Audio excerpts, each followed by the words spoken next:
Então, o Senhor Deus fez cair um sono pesado sobre Adão, e este adormeceu, e tomou uma das suas costelas e cerrou a carne em seu lugar. E da costela que o Senhor Deus tomou do homem, formou uma mulher, e trouxe a Adão. E disse Adão: Esta é agora osso dos meus ossos, e carne da minha carne. Esta será chamada mulher, porquanto do homem foi tomada. Portanto, deixará o homem o seu pai e a sua mãe, e apegar-se-á à sua mulher, e serão ambos uma carne. E ambos estavam nus, o homem e a sua mulher, e não se envergonhavam.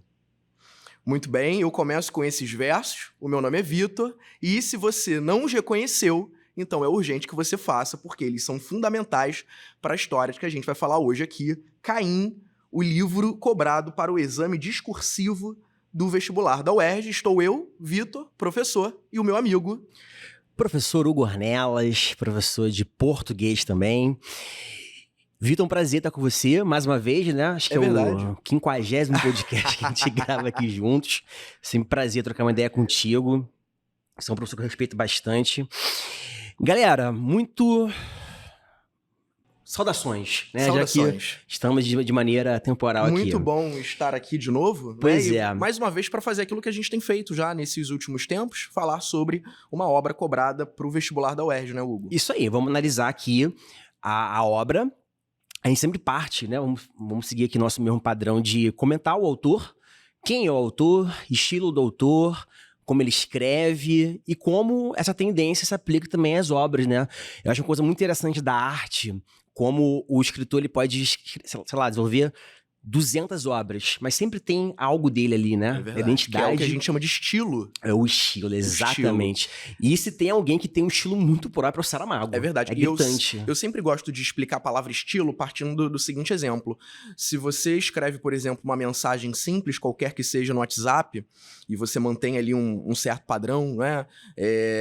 Basta que essa escrita mude um pouco o seu formato para que a pessoa com quem você esteja conversando fique ali na dúvida se é você mesmo a escrever. E isso porque a gente tá falando de uma mensagem do WhatsApp. Você fala assim, nossa, mas fulano não escreve exatamente dessa forma. E eu tô falando, às vezes, sei lá, de um VC no lugar de você.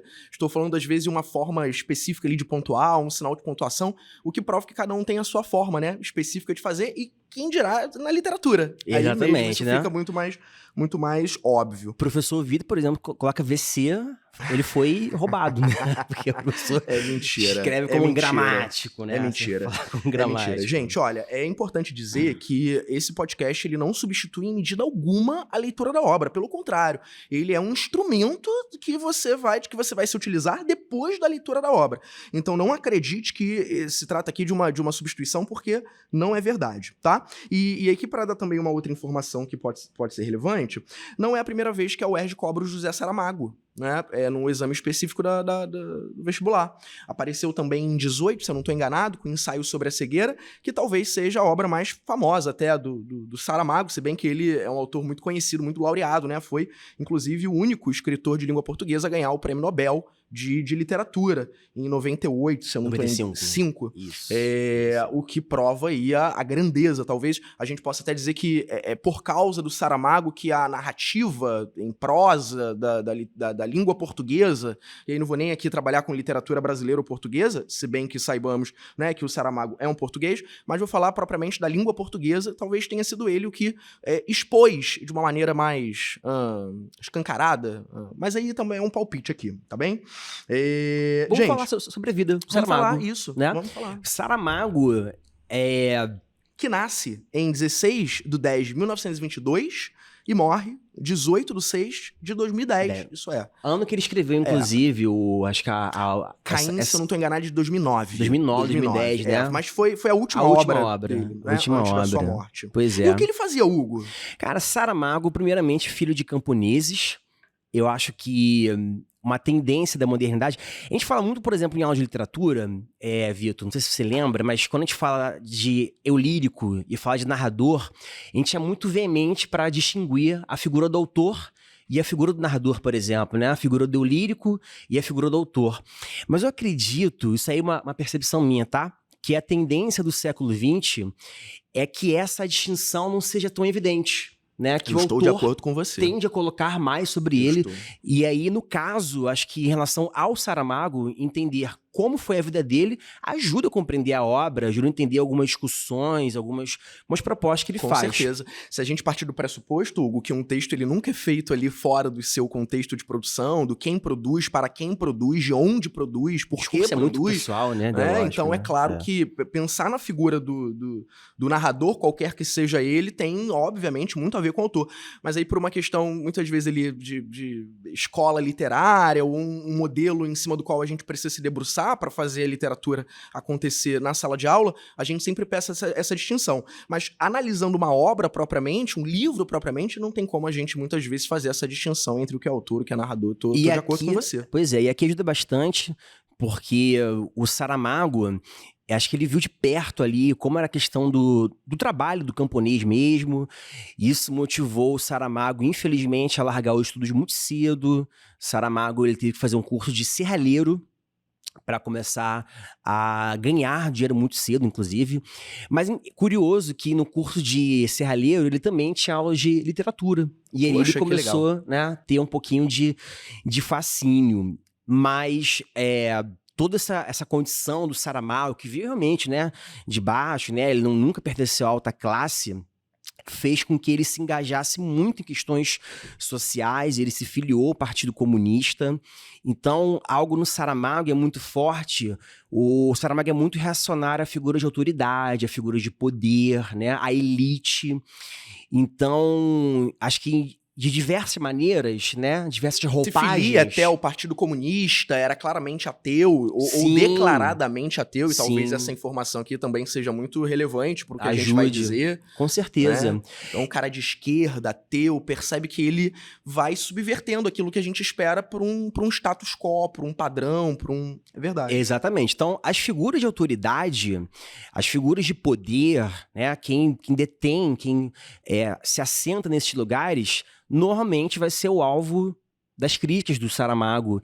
E acho que é importante também, já fazendo a transição aí de quem é um Saramago para o estilo dele. O Saramago é um escritor muito alegórico. Então ele sempre traz uma imagem. Por exemplo, o Vitor comentou sobre o ensaio sobre a cegueira. A gente tem a cegueira, né? Se você pensar na superfície, o que acontece em termos de enredo? As pessoas começam a ficar cegas, né? Tem uma epidemia, mas aquilo é uma simbologia para uma série de questões que ele traz, né? Que cegueira é essa, né? O homem está cego para muitas coisas, para muitas discussões sociais. Tem um livro dele também que eu li, gostei bastante, que é sobre a ilha, né? O homem que vai para uma ilha, e aí o que a gente tem na superfície é um homem numa ilha deserta. Não é? Mas isso é uma analogia para o quê? Para o homem que precisa sair da ilha, o homem que está solitário, a solidão que leva a discussões. E acredito que isso não fuja muito também da narrativa de Caim, que traz eventos bíblicos, né? Traz situações que, para quem já conhece esse mundo, né? Para quem já conhece o escopo bíblico, vai associar. Mas o evento bíblico, ele também é uma simbologia para muitas coisas, né? A figura divina, a figura de Eva, a figura de Lilith. E ainda mais falando sobre a Bíblia, o primeiro livro impresso do mundo, o livro mais vendido, maior... literatura? Maior, é uma discussão isso aí, né? É uma discussão até. Primeira literatura do traduzido mundo. para mais de 1.800 línguas. Então, certamente, a intertextualidade aqui do livro do Saramago, ela extrapola o local, ela extrapola o regional, ela toca a todos nós, de certa forma, né? Sim. Porque sendo você ou não religioso, sendo você ou não católico, cristão, e eu, por exemplo, digo aqui por mim, eu não sou, por exemplo, filiado a nenhuma religião, ainda assim, certamente conhecemos muitas narrativas que pertencem ali ao universo bíblico. E que é isso, assim, para além da questão religiosa, há uma questão mesmo do campo da narrativa, que muitas vezes se mistura com a ficção. E bem, e aí, uma outra observação aqui que eu acho importante, Hugo, de fazer, é que nós vamos falar sobre Caim, do José Saramago, que é uma releitura irônica sobre uma obra consagradíssima, que é a Bíblia, né? É consagrada mesmo, no sentido sagrada, né? Uhum. O livro sacro Mas esse podcast, ele de modo nenhum tem a pretensão de ofender, de desrespeitar, né, os valores religiosos ou as pessoas religiosas. Não é a nossa intenção é falar sobre a ficção. Nossa análise é literária. É literária, isso. Aí, o nosso formal. propósito aqui é literário. Isso. E isso daqui precisa ser bem trazido. E né? só um comentário... Porque depois não haja nenhuma confusão aí nas nossas leituras. E só um comentário aí, já que a gente tá pensando do ponto de vista literário, o livro é uma relação intertextual, o livro é uma paródia. E pra mim, o autor acerta muito quando ele escolhe fazer esse procedimento, quando ele escolhe uma coisa que é conhecida de fato, né? Porque, às vezes, se você faz uma relação intertextual com uma referência que não é de muito conhecimento, talvez esse procedimento se perca, a intenção se perca. Mas, se pensando aí, como você falou, né? Talvez um dos livros mais populares do mundo, então é uma decisão do ponto de vista literário muito acertada. Você está usando uma referência que é uma referência conhecida de todos, mesmo que você não tenha, né, essa filiação ideológica aí, né? Perfeito. Muito bem. Então, é isso, né? O Saramago, esse grande escritor, ele escreve em 1991 um livro chamado Evangelho segundo Jesus Cristo, né, em que ele já vai trazer, por exemplo, ali uma problematização, ele vai recontar a história de Jesus por um outro viés, pelo viés de quem é ateu, e isso vai render a ele duríssimas críticas em Portugal, lugar de onde ele é proveniente, de modo até que ele se muda. Ele sai de Portugal, então, e vai morar na Espanha, onde, inclusive, ele morre. E sai muito triste, porque ele foi censurado. O Saramago, ele estava prestes a participar de um concurso na Europa de literatura, e o governo português vetou por conta de pedido da Igreja Católica. A Igreja Católica falou que era um absurdo Portugal ser representado por aquela retórica, por aquele livro ali. Ele sai muito magoado, inclusive, de Portugal, né? É um exílio aí... Um exílio ideológico, podemos colocar assim, né? É verdade. Bem, então, uma provocação do texto bíblico e da mitologia cristã é um romance com 13 capítulos que são muitíssimo metalinguísticos. Né? O Saramago fala o tempo inteiro sobre o processo de construção, parece, da própria obra, do próprio texto, e conversa com o leitor também, né? E aí, nesse sentido, a gente sempre fala aqui do Machado de Assis, né? Todos os nossos podcasts têm um pouco do Machado de Assis, mas porque é isso, é a nossa referência mesmo na literatura brasileira e não dá muito para escapar disso. E isso talvez torne o estilo do Saramago ainda mais fluido, mais próximo, porque além da sua pontuação, Hugo, né, que é conhecida por romper com a lógica ali da pontuação convencional, então o Saramago, por exemplo, ele vai fazer uma separação dos diálogos, ele vai fazer a introdução dos discursos diretos por uma vírgula, né, que é corrente ali no texto, você não tem quebra de linha, isso é, você não tem parágrafo, uma letra maiúscula para indicar que se trata da fala do personagem próximo, né, do turno de fala, e é isso. Num primeiro momento, é verdade que isso gera ali até opa, peraí, será que é um problema de diagramação aqui do livro? Mas eu tenho certeza de que o aluno se acostuma, de que o leitor vai se acostumando ali aos poucos com o estilo, e aí você percebe o quanto que, na verdade, esse recurso, ele, na verdade, torna a leitura mais fluida, né? Pois é, isso aí tem uma intenção muito bacana. Eu acho que nós agora... Principalmente nós, como, né, integrante da específica, né, digo nós, professores e alunos, eu acho que mais do que nunca nós temos que pensar na linguagem como norteadora. Com certeza. Eu acho que às vezes a gente faz algumas concessões ali no exame de qualificação, né, a gente pensa um pouco mais ali no personagem, mas agora a gente tem que pensar, gente, em linguagem, porque a prova é a prova de linguagem, não tem como, né? Você analisa o discurso. E aí, discursivamente falando, acho que é legal a gente propor isso aqui, né? Cara, vamos pensar, que efeito isso gera, tanto pelo ponto de vista do narrador, como também do leitor? E para mim, Vitor, eu tenho para mim que, pensando na ótica do narrador, isso traz fluidez à escrita, né? Porque é uma coisa realmente, como você fala, fluida. E do ponto de vista do leitor, um efeito um pouco paradoxal. Como assim paradoxal? Ao mesmo tempo que isso torna a leitura fluida, chama a atenção do leitor. Gente, é indiscutível. Se você está lendo, você vai estranhar, né? Você está acostumado ali a ver.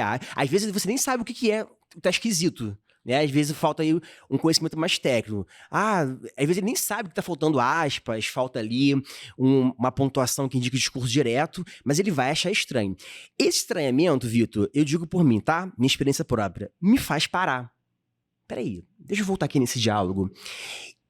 E essa pausa no diálogo, ela traz ali pro leitor um olhar mais atento. E se você reparar, os diálogos eles são muito importantes para a construção da narrativa.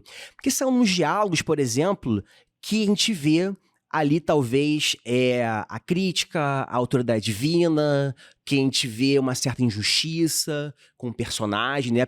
Lembrando que a gente está falando da obra, né? Não falando do discurso bíblico, mas os diálogos são muito interessantes. Toda a narrativa, ela é importante no diálogo, mas nessa narrativa em específico, já que a ideia é retraduzir, vamos botar assim, né? Reler. Então, acho que o mais interessante é o diálogo realmente retraduzido, né? É o diálogo repensado. Então, os diálogos, por exemplo, eles me chamam muita atenção. Acho que a pontuação me ajuda, assim, tipo, pare, sabe? Dá uma segurada aqui, dá uma namorada mais nesse trecho aqui. Então, muito interessante. É um deleite mesmo. Pois é. Um deleite. E aí, talvez, a gente se pergunte, né? Mas por que será que o Saramago escolhe Caim depois de já ter escolhido Jesus Cristo? Por que será que Caim é o grande personagem? Talvez porque seja o Caim o primeiro vilão que nós temos na história da Bíblia, né? Que aqui podemos colocar como anti-herói? Um anti-herói, aquele que é conhecido pelo seu fratricídio, né? Do latim frater, que significa irmão, é aquele que mata o irmão. E que, na visão do Saramago, vai ser um ato que talvez seja justificado pela própria atitude divina. Afinal de contas, o Caim mata o seu irmão Abel, porque Abel era, de certa forma, o preferido, né, da figura divina. Inclusive, depois você pode pesquisar, tem um vídeo no YouTube que o Saramago comenta mesmo, você vê o Saramago comentando, falando sobre como, na perspectiva dele, ele vê como injusta, né, a rejeição a Caim. E ele fala que não vê lógica, assim, qual o sentido de, você preferia a oferta de Abel e não preferia a oferta de Caim? E já que você está falando sobre oferta, Caim e Abel, e talvez o aluno não esteja ainda muito dentro daquilo que a gente esteja falando, eu vou me permitir aqui um fragmento de Gênesis, Gênesis 4, tá? Que vai falar exatamente sobre a história de Caim e Abel. Adão teve relações com Eva, sua mulher. Aqueles de quem a gente falava lá no início, né? Foi assim que a gente abriu. A gente tentou, não sei se você aí do outro lado conseguiu perceber isso, mas tentamos começar de uma maneira impactante. Espero que tenha dado certo. Então, Adão teve relações com Eva, sua mulher, e ela engravidou e deu à luz Caim. Disse ela, com auxílio do Senhor, tive um filho homem. Voltou a dar à luz, desta vez Abel, irmão dele. Abel tornou-se pastor de ovelhas, e Caim, agricultor. Passado algum tempo, Caim trouxe do fruto da terra uma oferta ao Senhor. Abel, por sua vez, trouxe as partes gordas das primeiras crias do seu rebanho. O Senhor aceitou com agrado Abel e sua oferta, mas não aceitou Caim e sua oferta. Por isso, Caim se enfureceu e o seu rosto se transformou. O Senhor disse a Caim, por que você está furioso? Por que você se transtornou? Por que se transtornou o seu rosto? Se você fizer o bem, não será aceito? Mas, se não fizer, saiba que o pecado o ameaça a porta. Ele deseja conquistá-lo, mas você deve dominá-lo. Disse, porém, Caim a seu irmão Abel, vamos para o campo. Quando estavam lá, Caim atacou seu irmão Abel e o matou. Então, o Senhor perguntou a Caim, onde está seu irmão Abel? E respondeu ele, não sei, sou eu o responsável por meu irmão? Então vejam que depois que o Caim mata Abel, o Senhor vai lá e pergunta, vem cá, cadê seu irmão Abel? E aí o Caim ainda dá uma resposta mal criada, né? Vem cá, sou eu que sou responsável pelo meu irmão? Então vejam que nós temos aqui Caim e Abel, dois irmãos, cada um oferece a seu modo a sua oferta, a sua oferenda, a figura divina. Só que é isso, assim, o Abel, ele oferece uma parte lá da carne, né? Que se diz. Cada um oferece de acordo com o seu ofício. Né? Exato. Um era agricultor, o outro era pecuarista, digamos assim. Um oferece a carne, o outro oferece o fruto. Eu falei, não, né? Jesus prefere ali a carne. E aí, então, há já um ciúme.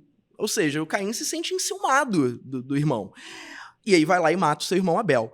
Ora, será que o Saramago, com isso, já não quer provocar na gente exatamente essa reflexão. Vem cá, se Deus é o criador de tudo, se Deus tem essa onipotência, essa onipresença, então por que ele vai lá e ele mesmo cria essa relação de ciúme, de disputa? Que é o ponto central da obra. Vamos botar assim?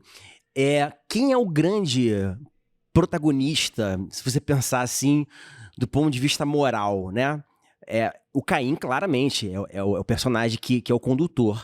Mas pra mim, quem brilha é o narrador.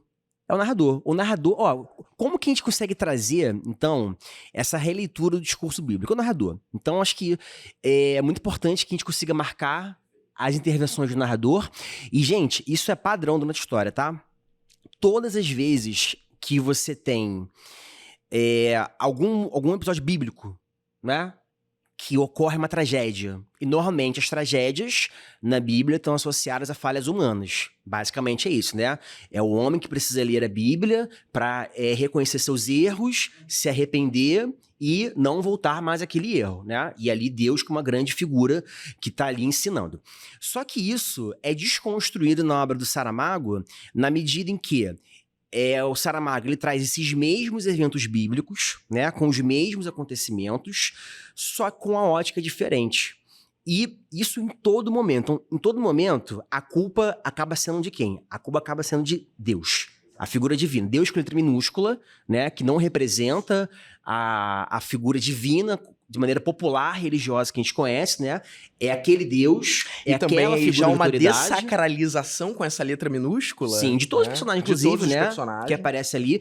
E eu queria destacar, de cara, uma intervenção do narrador na primeira página, Vitor. Se quiser abrir aí, a página 9, a gente tá na mesma edição.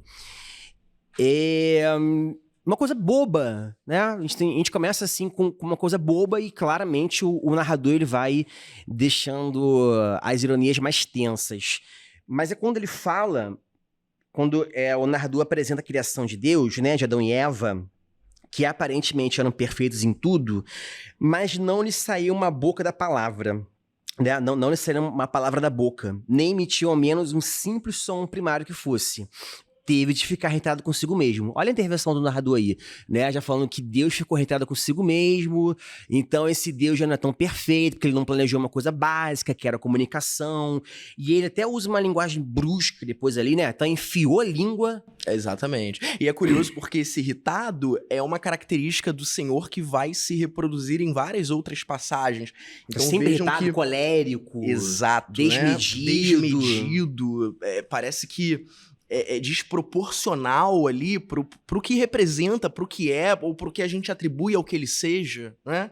E eu gosto muito de pensar que essas contradições divinas que vão sendo listadas aí ao longo de toda a obra, elas são muitas. Então, assim, você tem a relação criador versus destruidor. Porque se ele cria, depois ele vai lá e destrói com, sei lá, o dilúvio, por exemplo. A gente tem uma relação onipotência versus indiferença ao mal. Bem, se ele pode tudo, mas então ele não pode ele mesmo refrear o mal ou a possibilidade do mal, né?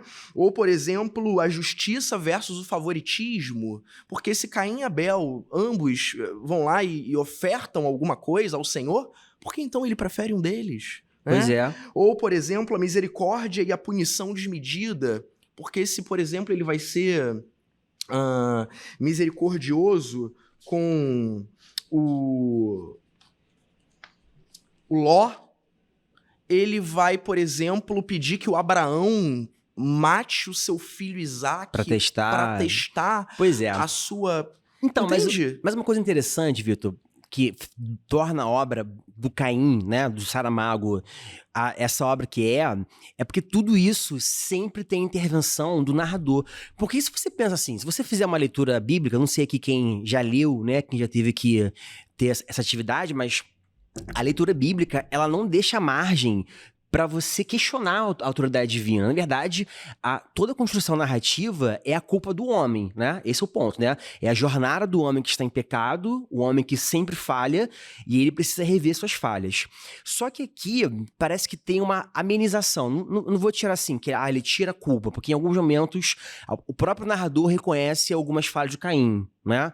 Mas ele tenta amenizar, colocando a culpa muito mais ali na figura divina em todas as situações. E isso é como? Pela perspectiva narrativa. Então, eu acho muito interessante como uma história, ela ganha contornos de culpa ou de heroísmo de acordo com a perspectiva. A perspectiva narrativa, ela é tudo. Por exemplo, quando ele fala aqui da culpa de Adão e Eva, né?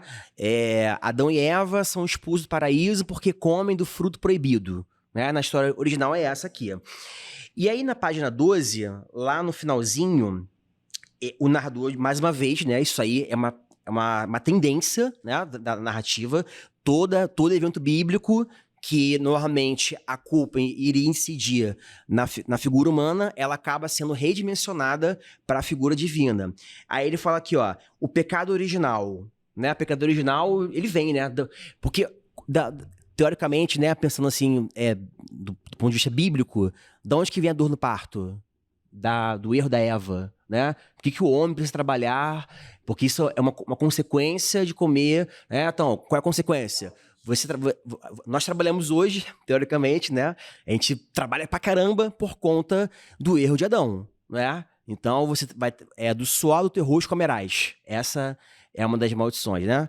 Outra maldição, a mulher vai sentir dor no parto. Todo parto é uma coisa extremamente desconfortável. Então, esse é o pecado original, né? De onde que veio? E aí ele fala que nunca foi bem explicado isso. E um dos pontos é que acho que... de novo, a perspectiva ajuda a ver isso, né? Ele fala assim, pô, se ele não queria que comessem o fruto proibido, não era melhor não ter plantado a árvore? Né? Exatamente. Era só não colocar, olha, não quero que você come aqui. Porque vamos pensar assim, né? Vamos pensar... na ficção, na obra do Saramago. Eu não quero que meu filho pegue esse danoninho. Cara, eu vou deixar ali o danoninho na cara dele. Ele vai assim, ó, Joãozinho, não é pra pegar o danoninho. O que eu vou fazer? E vamos pensar também na natureza humana, né? A natureza humana é o seguinte. Eu falo assim pra você, ó, não vai ali. Não vai ali. Não abre isso, hein? Não pesquisa isso. O que isso vai... Não tem como, gente. E aí é justamente nessa lógica que a gente pensa que muitas questões hoje, como machismo, misoginia, não é, sexismo, de certa forma parecem ser chanceladas por uma perspectiva bíblica. Né? De que a gente diz, por exemplo, que a Eva, foi assim a leitura inicial, que a Eva sai da costela de Adão. Então, você já parece com isso comprovar o quê? A relevância, a importância, a grandiosidade ou a supremacia do homem, da importância do homem em relação à mulher? E sim, inicialmente, a criação tinha sido de Adão, e ali Deus viu que Adão estava sozinho, e para Adão não ficar sozinho, então ele criou a Eva, né? Então, como se a Eva viesse de uma necessidade do Adão. E a Eva, ela é feita costela de Adão, não é isso? Mas olha como é interessante, depois que uma narrativa ela vai andando, eles são expulsos, tá? Inclusive, eu tô aqui na página 16, Vitor, lá no finalzinho, começa primeiro, né, todas as aparições que a figura divina aparece aí, que o Deus da obra aparece, ele sempre aparece muito irritado, né? Ele começa aqui, quem desobedeceu as minhas ordens? Quem foi pelo fruto da minha árvore? Perguntou Deus, dirigindo diretamente a Adão, um olhar coruscante. Ou seja, a quem Deus está primeiro cobrando? Adão, que seria a figura, talvez lá da liderança, né? Sim, talvez a figura sim. a quem deveria ser... Tá, aí depois, desesperado, o pobre homem tentou sem resultado tragar o bocado da maçã que o deletava, mas a voz não lhe saiu nem para trás, nem para diante. Responde, tornou a voz colérica do Senhor, né? Sempre com a cólera. Isso. Aí, depois, como Adão não consegue argumento para explicar o que aconteceu, ele fala, a mulher que tu me deste para ver comigo é que me deu o fruto dessa árvore, e eu comi. Revolveu o Senhor contra a mulher, Agora, não mais contra o Adão, mas contra a E mulher. aí vejo que a culpa já recai sobre ela. E perguntou: o que fizeste tu, desgraçada? Eu acho interessante que muitas vezes o narrador ele muda ali o registro linguístico. Existe toda uma linguística ali mais formal para talvez lembrar um pouquinho, né, o discurso bíblico, mas em alguns momentos esse registro ele é mudado justamente para marcar as impressões, né? Por exemplo, essa é uma delas. E aí depois ele vai dizer falsa, mentirosa, né? Não há serpente no paraíso. Senhor, eu não disse que haja serpente no paraíso, mas digo sim que tive um sonho em que me apareceu uma serpente. Ela me disse: com que então o Senhor proibiu-vos de comerem do fruto de todas as árvores do jardim? E eu respondi que não era verdade, que só não podíamos comer do fruto da árvore que está no meio do paraíso e que morreríamos se tocássemos nele. As serpentes não falam, quando muito silvam, disse o Senhor. A do meu sonho falou. E que mais disse ela? Pode-se saber? Perguntou o Senhor, esforçando-se por imprimir as palavras um tom escarninho, nada de acordo com a dignidade celestial da indumentária. E aí que ele faz um deboche, assim. A maneira como ele se vestia em nada combinava com a forma como ele falava, né? A sua forma divina, que é a sua dignidade celestial. Só que esse é um ponto crucial aqui da narrativa, porque parece que, na verdade, digno mesmo, Caim é mais digno do que o próprio Senhor. O Caim é mais humano do que o próprio Senhor. A o Eva. caminho... Inclusive. E aqui tem até mesmo uma insegurança de Deus, né? Esse Deus da obra, em que ele fala assim: essa serpente então julga saber mais do que eu. Olha a problemática ali, né? Porque ninguém pode saber mais que o Senhor, né? E aí, Vitor, a gente vai chegar ao lugar, talvez, que a gente possa agora fazer uma correlação do Saramago em si. As figuras de autoridade, elas vão ser debochadas, vão ser descaracterizadas, vão ser ridicularizadas, porque o Saramago, ele tem, né, na sua formação cultural e política, podemos botar assim, né, problemas com as pessoas que têm essa figura, porque ele, filho de camponês, já via como os próprios pais, as pessoas da sua aldeia eram reprimidas, eram oprimidas, depois... a própria escolha política e ideológica dele vai, né, contra essas figuras. Então, tudo que representa a autoridade, de certa forma, vai ser ridicularizado. Até mesmo, a gente não chegou lá ainda, mas até mesmo quando chega a figura da Lilith. A Lilith que é uma rainha, mas a Lilith também tem várias incoerências ali, se você parar pra pensar no trato.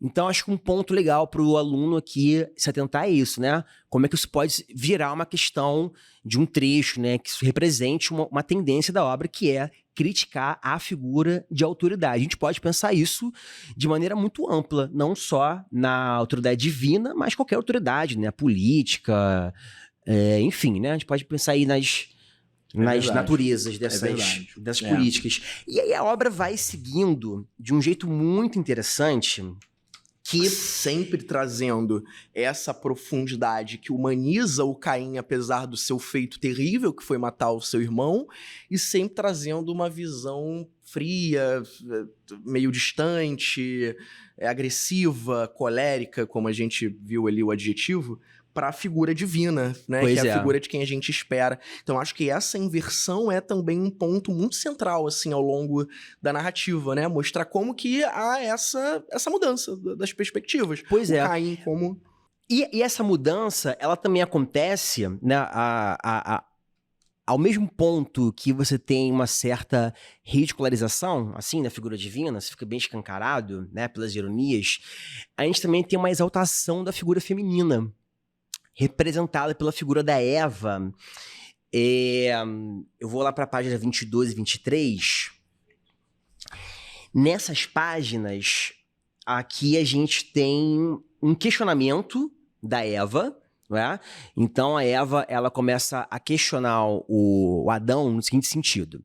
Acho interessante também como o Saramago, ele traz um tom mais narrativo, porque, não sei, quando penso em episódios bíblicos, tudo parece grandes parábolas, né? Mais ensinamentos. Acho que ele consegue trazer a coisa mais de história, forma mais né? concreta. Uma coisa... Porque, assim, tem um pós-Éden. Eles vagando procurando lá uma caverna muito estreita, um lugar... inclusive o narrador ele compara, né? Como aquele lugar de agora, pós-Éden, é um lugar muito pior, né? Porque eles não têm mais os frutos, não tem mais os animais, não tem um clima ameno, aquele clima assim bem, né, hostil. E aí eles se veem numa situação de fome. Eles estão com fome, eles estão desamparados. E a Eva propõe ao Adão para que ela possa tentar voltar ao Éden e conseguir comida. O Adão fala a frase típica, inclusive que isso é muito do Saramago, né? Ele fala assim, você tá louca. Você tá louca. Você é melhor louca. Aí ela fala assim, é melhor louca que medrosa, né? Então aqui, a taxação da mulher.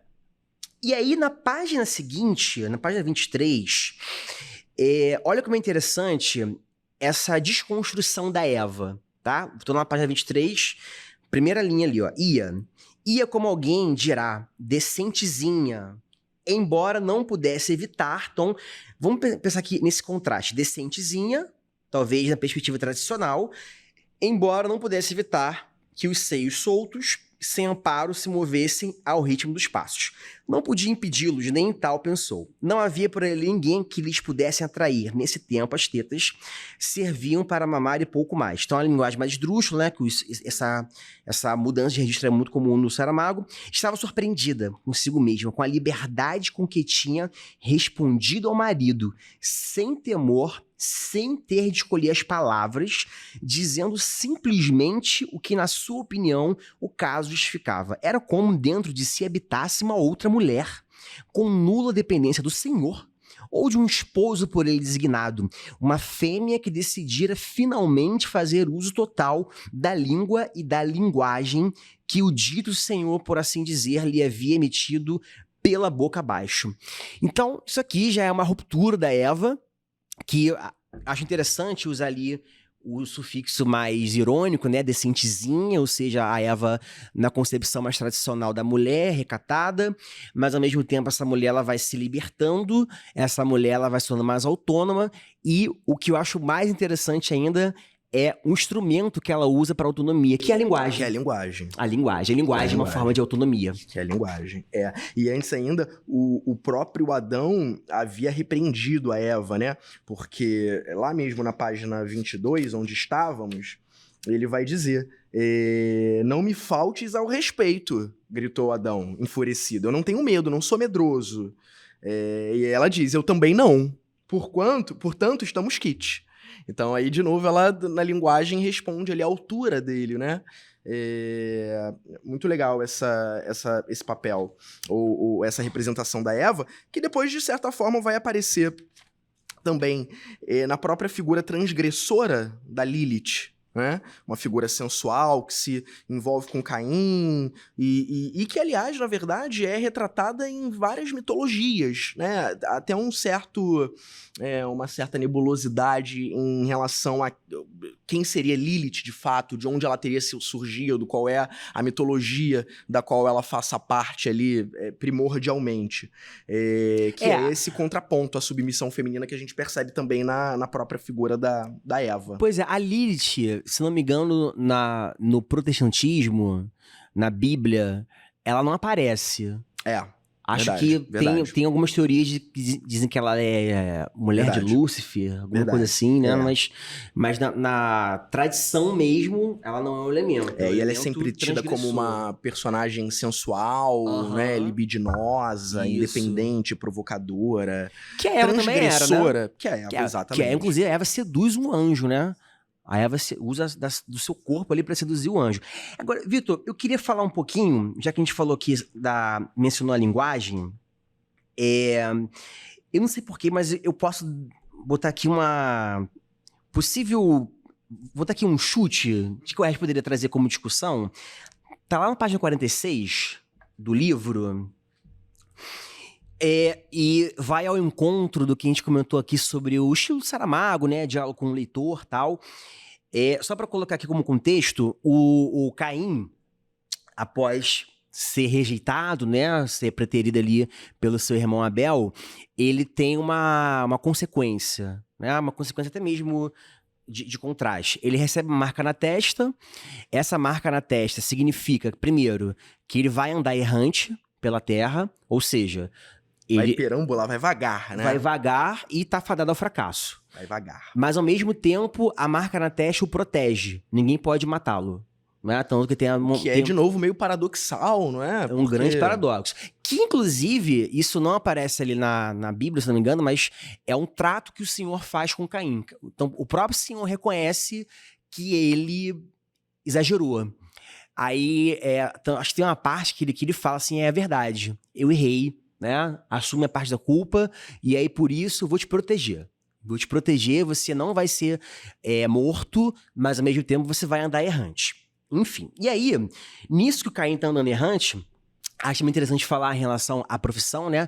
Caim era um ótimo agricultor, e agricultor nessa época tinha, sim, um status, né? O agricultor, claro. ele era uma pessoa importante, vamos botar assim, sei lá, fosse um médico dos dias de hoje, né? Fosse um engenheiro, era alguém que ganhava bem. Porque a forma como as sociedades se organizavam eram muito diferentes, né? Exatamente. Então, naturalmente, era um tipo de trabalho que, para aquela época crucial, valorizava também o próprio trabalhador. Exatamente. E aí, nesse contexto, eu quero ler na página 46, e também, né, o ponto, quando ele chega na cidade para trabalhar, ele mente o seu nome, ele fala que é Abel, ele não diz que seu nome é Caim, talvez, sei lá, por uma vergonha, né, dos seus atos, mas enfim. Aí fala, enquanto fala Abel vai andando em direção à praça, onde no dizer do velho se encontrará com seu destino, atendamos a pertinentíssima observação de alguns leitores. E aí, o Saramago, né, mencionando os leitores, vigilantes, dos sempre atentos, que considero que o diálogo que acabamos de registrar como acontecido não seria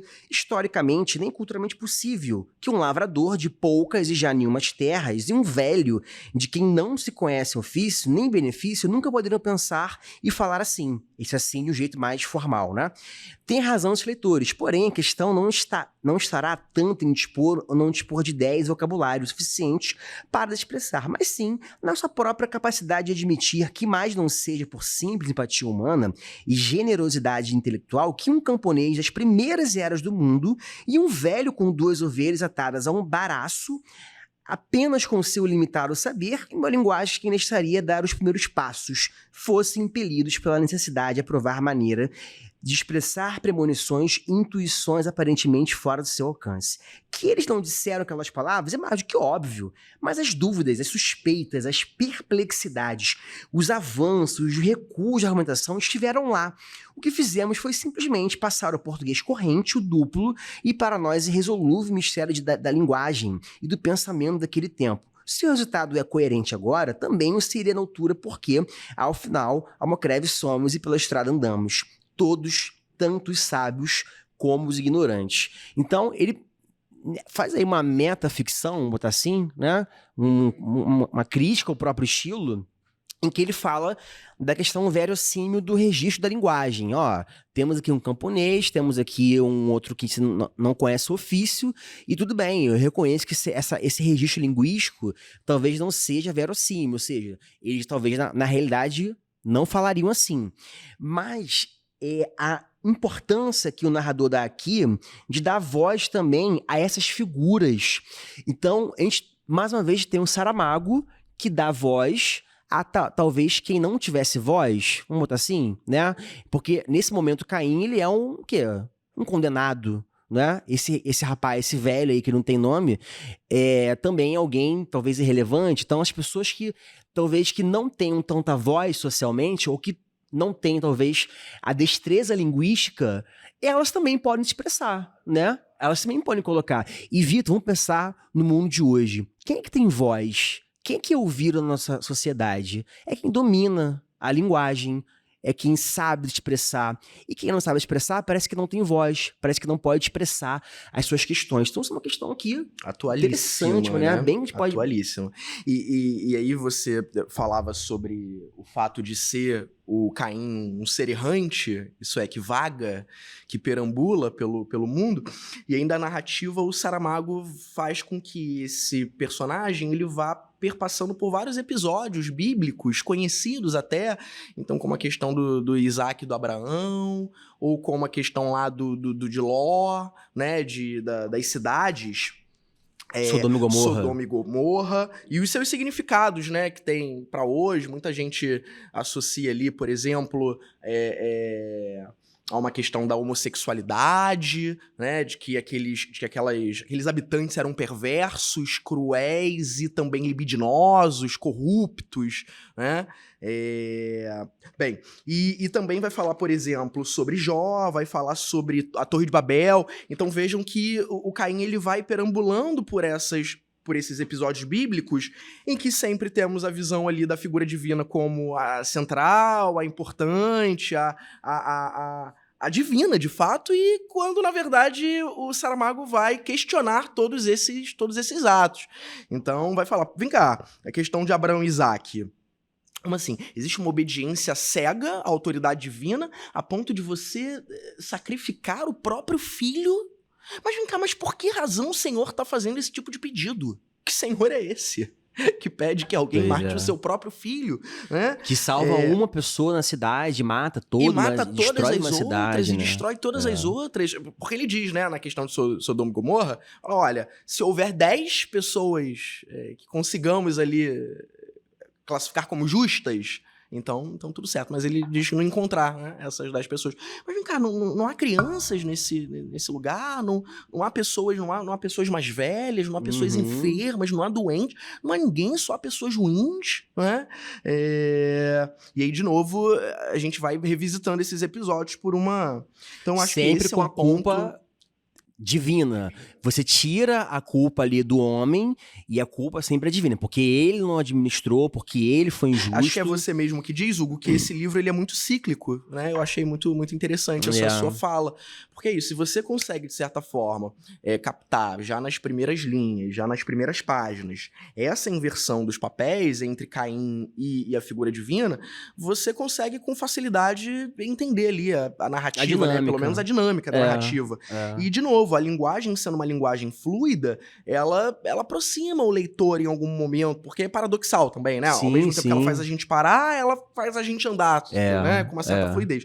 E eu quero deixar aqui já como uma boa dica que o aluno dê uma olhada. Óbvio que a gente vai fazer isso em sala também, mas acho que a gente também precisa dessa autonomia do aluno, para que o aluno dê uma olhada com seus próprios olhos na prova que a UERJ fez do Saramago lá em 18, para entender quais foram as questões trabalhadas, o que a UERJ esperava como padrão de resposta daquelas questões ali em que já houve o Saramago, cujo estilo é muito semelhante em relação assim, aos diálogos, em relação a essa fluidez da escrita. Não há muitas diferenças, não, entre a forma de fazer lá do ensaio sobre a cegueira e a forma de fazer aqui do Caim, obviamente, salvaguardadas todas essas diferenças de enredo, enfim. Mas digo de novo, em relação ao estilo, que era alguma coisa que a gente falava lá no início, né? Do podcast. Acho que a gente pode, talvez, sintetizar aqui, em termos mais práticos de língua, que a gente falou aqui hoje, é em relação à pontuação, né? Não sistemática, ao registro de linguagem, como ele alterna entre aquele português mais erudito, né? Acho que a gente pode colocar erudito, né, sendo um discurso bíblico, e aquele português mais esdrúxulo, vamos botar assim? Porque às vezes ele coloca um caganeira. Isso, existe uma tensão aí entre o formal e o informal, entre o erudito e o popular. Pra justamente marcar as situações esdrúxulas da ação divina, né? Isso é muito interessante, né? E que é também existe uma própria tensão, a gente pode pensar nisso, né? Pode pensar como que a forma e o conteúdo se relacionam, porque é a própria tensão dos dois personagens centrais da obra, que é Caim e o Senhor. Seria o antagonista, né? O anti-herói, né? Já uma própria inversão nesse sentido. Pois é. A metalinguagem, né? O diálogo com o leitor.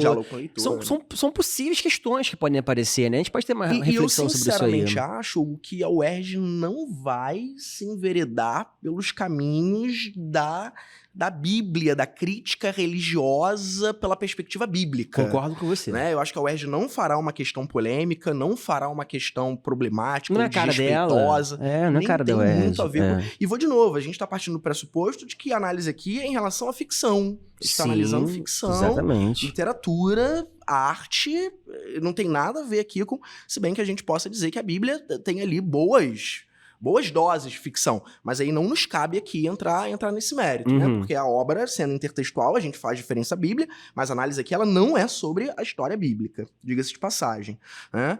Mas, obviamente, uma releitura desses personagens que são bíblicos, e aí não dá pra fugir muito disso. Como acontece, a gente falava, né, com o próprio Ló, ainda falando sobre essas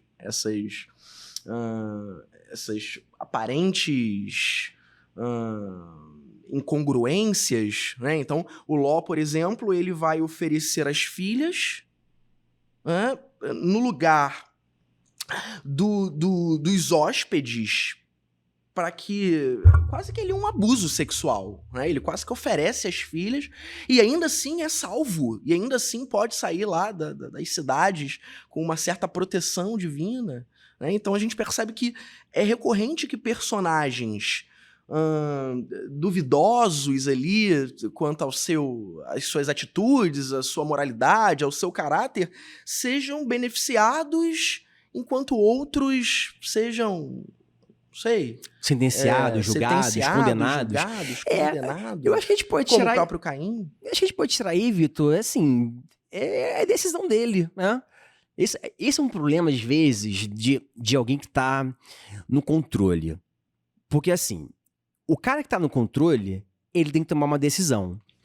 E nem arbitrária. E nem sempre a decisão a gente vai achar como decisão justa, Exato. mas a decisão tem que ser acatada. Exato. Acho que esse é o ponto, Eu acho né? que essa é uma boa palavra. Existe uma arbitrariedade. O Senhor é arbitrário. Porque ele salvou, porque ele decidiu. Entende? Exato. E olha, isso é um problema, se a gente pensar desse ponto de vista aqui. Porque isso tem a ver com a própria ideia da tirania, de um governo, por exemplo, ditatorial, de uma, né? Qual é?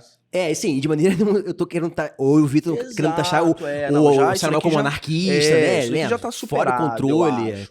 Ele não é anarquista, mas existe claramente, gente, vamos pensar aqui, né?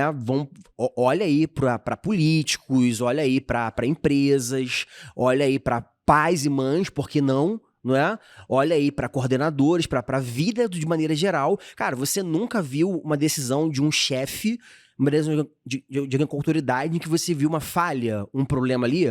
E aí o que você faz quando você vê uma coisa falha? Não tem o que fazer, porque a decisão dele é maior do que a sua. Entende? Então, existe, acho que um problema crônico naquele que detém um poder. É isso. O que detém um poder, ele está sujeito a falhas. Exatamente. É e isso. Deus como um exemplo de violência e arbitrariedade, né? De certa forma. A partir dessa inversão ali da moralidade. E até a Lilith, a gente chegou a comentar aqui, né? A Lilith, ela primeiro interessante, no caso, ser uma mulher governanta, né? Tanto que tem uma parte no livro que o Caim tá conversando com alguém que trabalha lá na pista de barro, e ele fala assim, quem é o senhor disso aqui? Aí o velho fala, senhor não, senhora. E ela se chama Lilith. E aí já tem ali, né, uma quebra de expectativa, não é? Porque você não esperava que uma mulher fosse a dona daquele lugar. E a Lilith, ela começa também a ter umas incoerências, como, por exemplo, ela tem seus escravos sexuais, não é? A Lilith, ela tem um palácio que todo mundo tinha vontade de frequentar, porque é um palácio que tem comida à vontade, tem roupa da melhor qualidade, ela tem gente que serve. Então, como se o palácio fosse, talvez, o ápice. Assim, não vejo a hora do dia que eu vou poder frequentar aquele palácio. Só que ali, o que acontece no palácio? Traição, não é? Ela usa os homens como escravos sexuais, ela desmerece o marido Noah, tira toda a autoridade dele. Inclusive, a Lilith, em algum momento, ela pensa em matar o Noah quando ela já tá apaixonada pelo Caim. Só que o Caim, como ele tá condenado a ser errante, então o Caim sabe que não pode ficar naquela vida aparentemente maravilhosa que seria, né? De casar com a Lilith, ser o rei ali com a Lilith. Mas, e aí eu falo pra você, Vitor, quem é que vai condenar a ação da Lilith? Quem é que vai falar assim, não, peraí, Lilith, você tá traindo seu marido, peraí, Lilith, você tá abusando do cara, peraí, Lilith, você vai matar o cara. Como assim, Lilith, você tá usando seus poderes? Quem é que vai chegar e tirar esse poder dela? Não tem ninguém pra tirar, não é? E aí, acho que mais uma simbologia, né, dentre tantas que existem na história, que é a elite. O que é a elite? A elite é o lugar que se come bem, A elite é o lugar em que você se veste bem, a elite é o lugar que você tem status, a elite é o lugar onde você é protegido, talvez, das suas imoralidades, mas é o lugar que mais tem moralidade. É o lugar que beira, cheira, né, ao mal, beira ali enfim. E aí, de novo, a gente vai falar de uma relação essência-aparência, que parece ser muito norteadora aí da literatura de um modo geral, né? E eu gosto muito do momento final, que é a última página do livro, né? O desfecho, que é muito legal. É bonita. Ela é bonita. É isso, assim, a obra termina com Caim uma posição irônica, desafiadora, Uhum. confrontando a própria fonte de autoridade moral e expondo o paradoxo da divindade, que, assim, exige respeito, exige amor, mas que, na verdade, pratica o oposto. E aí, não sei, será que já podemos fazer pra fazer essa discussão? A gente pode ir pro finalzinho já, porque isso, porque ele vai dizer assim, ó, a última página, a página 172. O Senhor diz assim pro Caim: como te atreveste, assassino, a contrariar o meu projeto? É assim que me agradeces? Ter te poupado a vida quando mataste Abel? Perguntou o Senhor. Teria de chegar o dia em que alguém te colocaria perante a tua verdadeira face. Então, a nova humanidade que eu tinha anunciado, houve uma, não haverá outra e ninguém dará pela falta. Caim, és e malvado, infame matador do teu próprio irmão. E aí o Caim vai lá e responde assim: não tão malvado e infame como tu. Lembra-te das crianças de Sodoma. Houve um grande silêncio. Depois Caim disse: agora já podes matar-me. E aí, Jesus diz assim: não posso. Palavra de Deus não volta atrás. Morrerás da tua natural morte na terra abandonada, e as aves de rapina virão devorar-te a carne.